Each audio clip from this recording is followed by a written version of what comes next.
A real environmentalist as well as senator here at our Capitol, Senator Rob Hogg. Yay, Rob Hogg!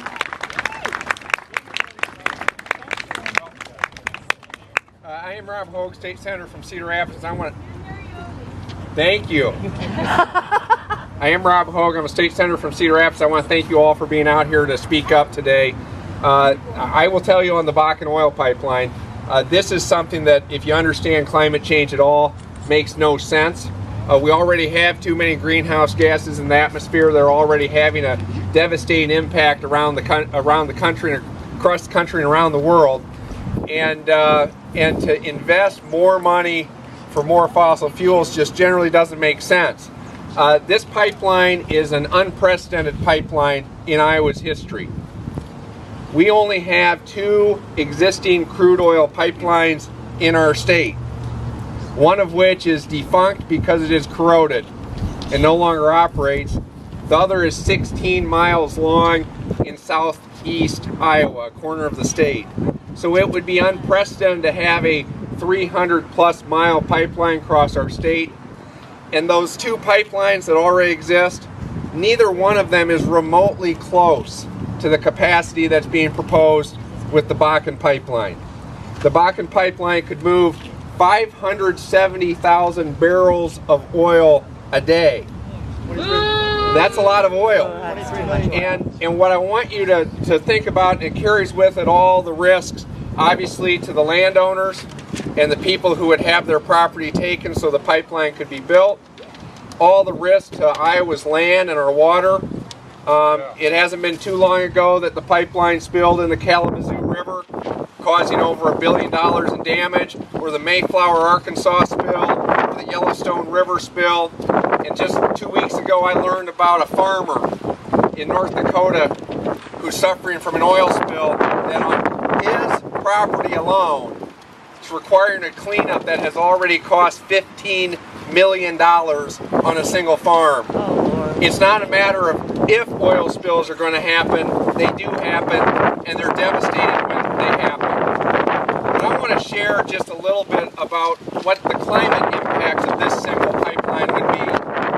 Because sometimes you hear a number like 570,000 barrels of oil, and it just kind of rolls off you because it sounds big. Well, 570,000 barrels a day, every day, 365 days a year, if that were to happen, that has the same greenhouse gas impact as 16 major coal-burning power plants. And you remember what Iowans did the last time a major coal-burning power plant was proposed for our state? Iowa stepped up and we said no. We said no to LS Power in Waterloo, and the coal plant in Marshalltown also went away to be replaced by something that was cleaner and less devastating to our environment. So Iowans have the capacity to stand up for the public interest on this. Now, I want to tell you, there is a legislative proposal that would address this pipeline. In the Senate, it's Senate Study Bill 1276.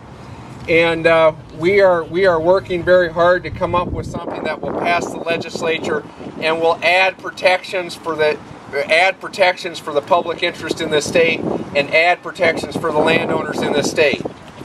It is a legislative tightrope we are trying to walk, and I'm hopeful that we'll be able to walk that tightrope. But what I want you to understand is, regardless of what we are able to do in the Capitol, the people of Iowa are still going to have to educate ourselves, educate the public, and make a difference with how decision makers consider these issues. And we need to send a really clear, concise, direct message that allowing a pipeline that's going to move the carbon equivalent of 16 major coal-burning power plants is not in the interests of the people of Iowa. It is not in our public interest, and we should say no to that. Whether it's the legislature or the Iowa Utilities Board or the courts should say no to that. Now, finally, I want to say one other thing that's just really, really important. Not only are we here today to say no to the Bakken oil pipeline, I hope everybody here is also here today to say yes. To say yes to a safer, a more secure, a healthier, a more prosperous, and a more sustainable future. The solutions to these problems, if you take out all the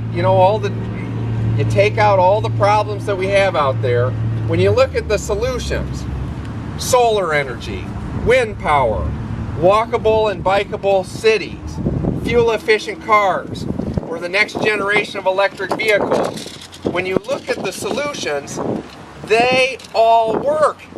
They work. And they work not only for the environment, they work for businesses, they work for consumers, they work for jobs, they work for our health, they work for the communities that we want to live in. So thank you for standing up and saying no to the Bakken oil pipeline and helping deliver that message that is not in the public interest of Iowans.